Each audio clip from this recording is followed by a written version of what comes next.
Welcome to The Executives, the show where we navigate in the intricate world of executive leadership, exploring strategies, insights, and personal stories of successful professionals shaping the global business landscape. I'm your host, Majid, and today's episode is a bit special. We are not just stepping into another episode, but we are diving today into a collection of wisdom from leaders and experienced professionals who have significantly impacted their fields. Today, you will be hearing from Denis Möller, head of global newsroom and social media at Twitter Online, Dr. Manuel Gonzalez, head of innovation at CREB UPC, professor at the University of Barcelona, and academic co-director, summer school at HEC Montreal, Dr. Oliver Massmann, General Director of Duane Morris Vietnam, Matthias Schmeisser, the Global Senior Director of Talent Acquisition and Employer Branding at Amnify, and an executive member of the higher community, Paxi Plaxis Cheng, the Chief Strategy Officer of Stacks and the founder of Impact Mania. Usman Iftikhar, the co-founder and CEO of Catalyzer, a venture partner at Backbone Ventures, and head of growth and partnerships at Spacebase. Each esteemed guest has kindly contributed on various topics from advice for executives to productivity tips and more. I am very grateful to them for sharing this valuable advice. So let us start off. Firstly, by hearing the messages they shared with us today. Each message is very unique and powerful, offering golden nuggets for anyone who is looking to elevate their professional life. So without further ado, let us hear what is a key lesson from the past year. My past year was never a mistake because I learned from it. When people attended my presentations, they told me, "Thank you very much for giving me such a realistic picture and immersive view and feeling on Vietnam." People will forget what I said. People will forget what I did. But people will never forget how I made them feel. Now let us move on to the next question. What advice would you like to share with executive professionals and leaders that will help them thrive throughout this year? My advice revolves around AI. There are tons of use cases and things that are now suddenly possible with AI and the rapid technological progress. And it's important to be familiar with the new possibilities in order to develop new solutions and products in the broadest sense. However, the solutions are often not 100% in terms of quality of execution, but in many professional areas we need precisely this 100%. We will certainly be able to find such reliable solutions in more and more cases. This level of precision is already being achieved in the formulation of text, but not always in the content behind it. A critical review through human beings therefore remains important, but also prevents automation. Contrary to what is often claimed, large language models are, in my opinion, very useful for creative tasks such as brainstorming and research. But after the initial euphoria, I think it's now important to really get into the implementation of AI, which in many areas is not directly the quantum leap we had hoped for, and let's not be blinded by the AI washing of so many companies. However, one skill that will certainly be needed even more in the future is asking the right questions, because without them we won't get the right answers, and not just with ChatGPT. And in the end, you need a cool head and the right intuition to not lose sight of your goals and the steps to get there amidst all the information and opportunities, and to prioritize and tackle them correctly. Well, my advice for all the people following this podcast, for executive, for leaders, for academic people, students. Well, so for me, the key of success in a never-changing business environment lies in embracing values-based innovation. This is a key point for me. By aligning innovation with the core values of your organization, you not only drive growth, but also build a strong and sustainable organizational culture. This is a key point because we have a lot of challenges to solve in the near future related to environmental problems, pollution, health, overpopulation. So please put the values of your potential customer segments as the focus of your strategy.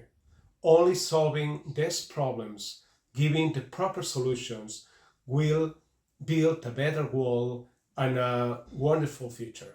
Be people-centered and create followership. I think what I'm trying to say here is when I talk to managers, I get the feeling that they are important.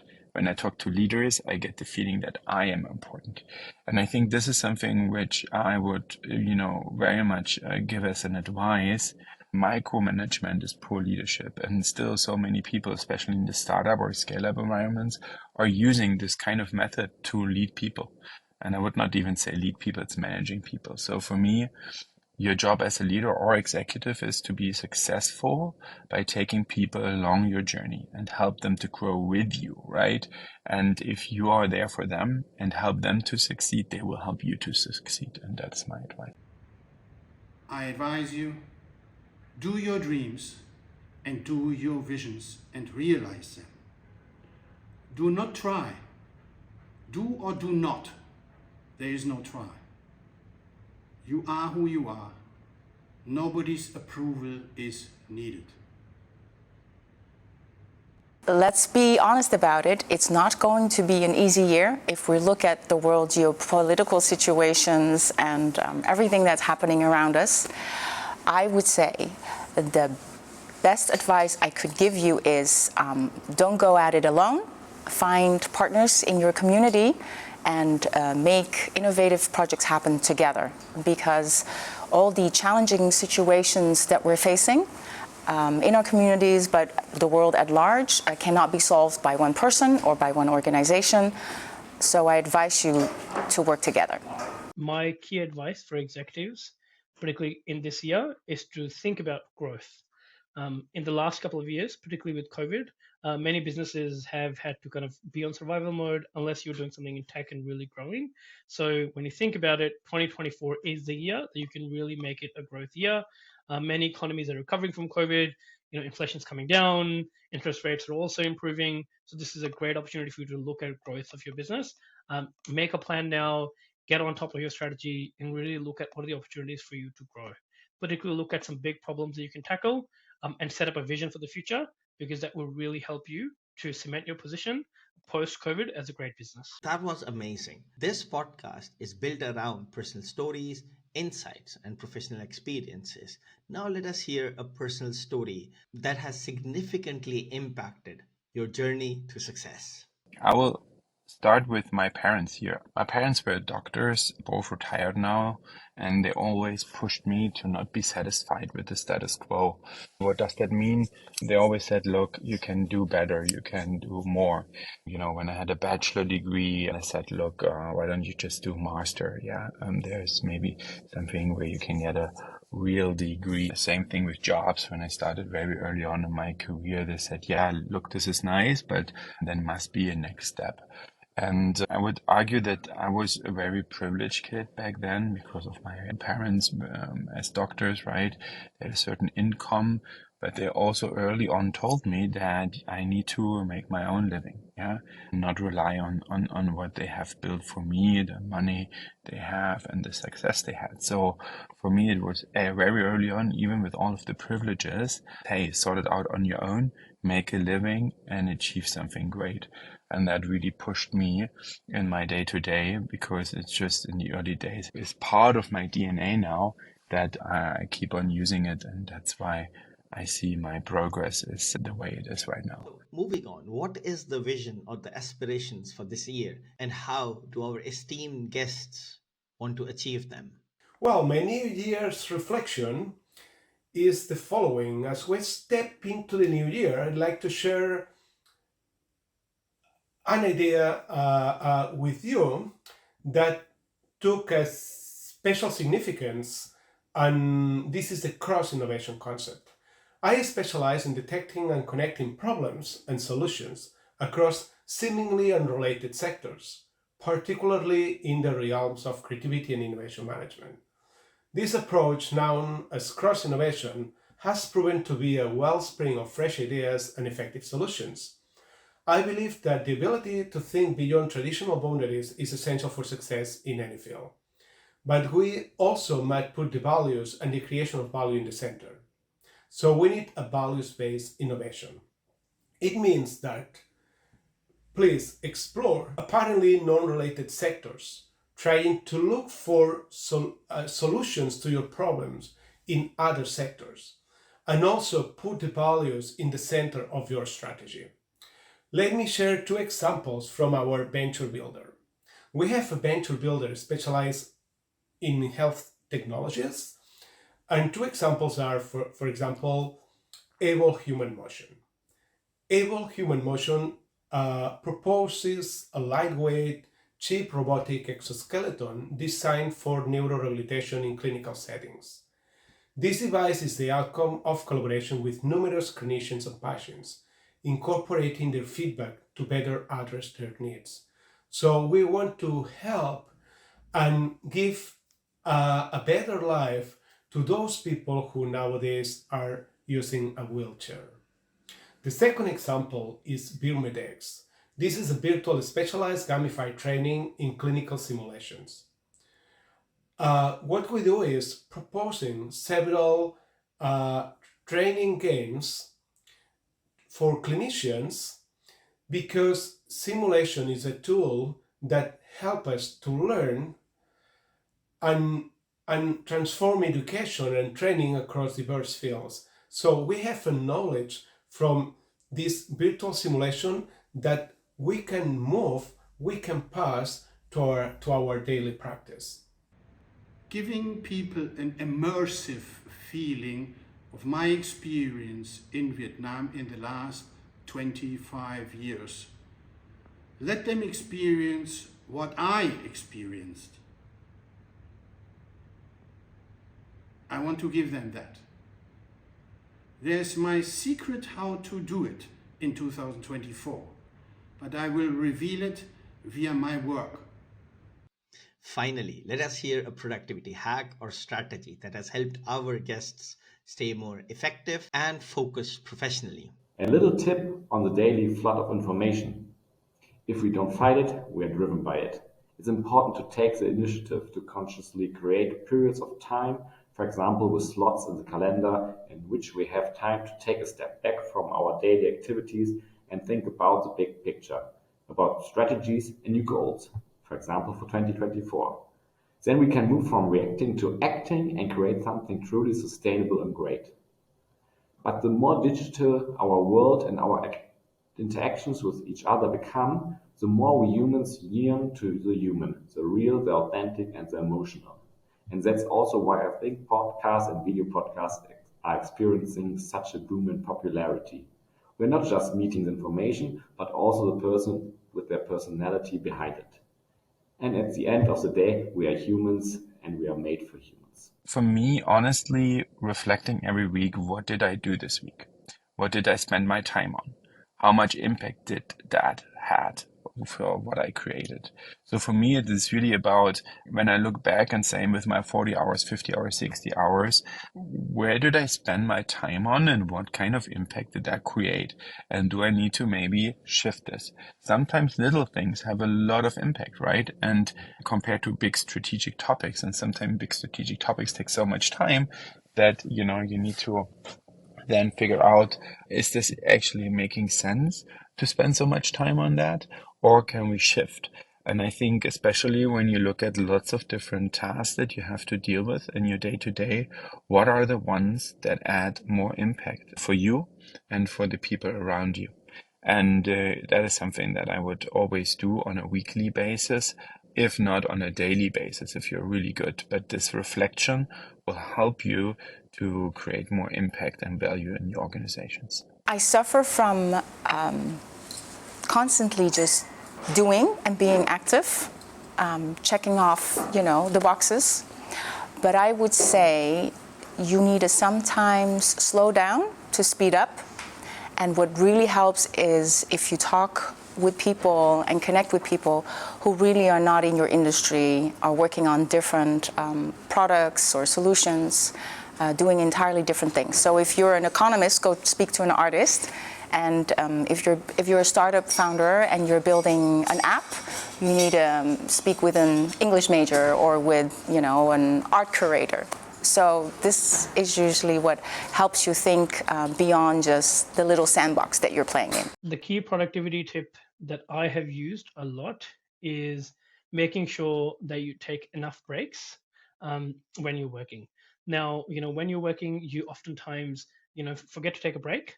And what happens is that then, you end up sometimes procrastinating, sometimes kind of using too much of your time, looking at random things. So it's really important to take, regular breaks, because that helps you kind of clear your mind. I normally go for like a 5-minute walk after every hour or 2 hours.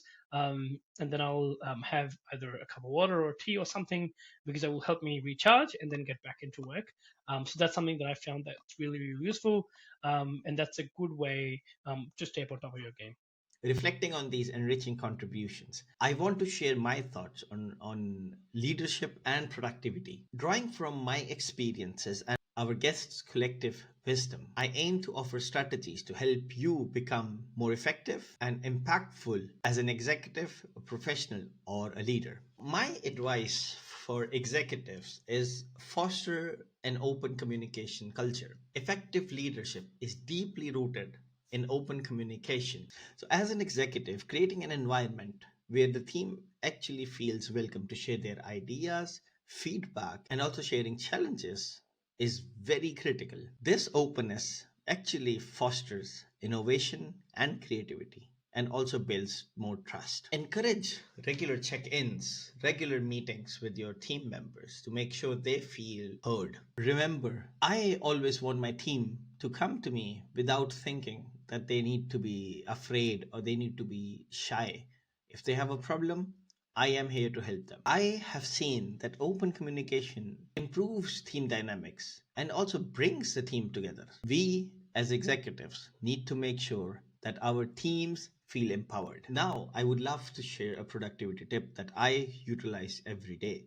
It is very simple. It's called prioritize or prioritization. As an executive, you are consistently assigned new tasks, asked to join more meetings, and then decisions that are waiting for your feedback. However, there are only a few things that basically need immediate attention. Not everything needs to be done right now. Using something like the Eisenhower Matrix actually does help you in how to prioritize these things. So Eisenhower matrix has four quadrants. The first one is important and urgent.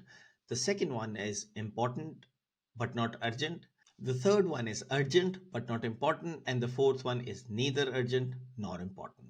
Now, if you have a big list of tasks and you start putting tasks into these four quadrants, you will see how many of these tasks actually are the tasks that require your immediate attention. This method actually will help you focus more on what moves the needles for your organization. What I often do is I tend to mark tasks with the impact as well, because when you have an additional layer of impact, it helps you understand what is more important and what is less important. And this clarifies a lot of things. For example, if there is a task that brings in immediate revenue, and then there is another task that can wait for a few weeks before you even look at it. Prioritization basically then sets up like a clear path or a trajectory towards being able to achieve more, and also helps us increase the productivity, my productivity, and my when my team sees that okay, this is how we are prioritizing based on impact and also the urgency and importance. As we bring this episode towards a close, I am reminded of the incredible journey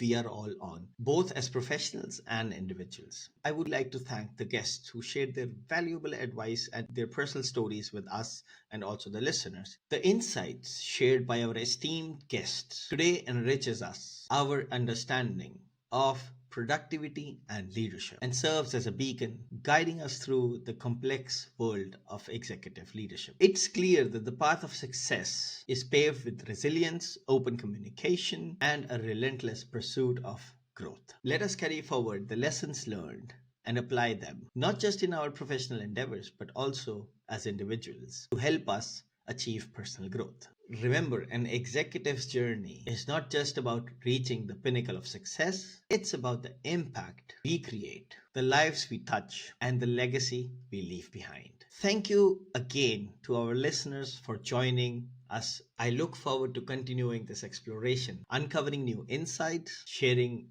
more inspiring stories to help us become effective and impactful professionals and leaders. Stay curious, inspired, and never stop learning. Until next time, this is Majid signing off.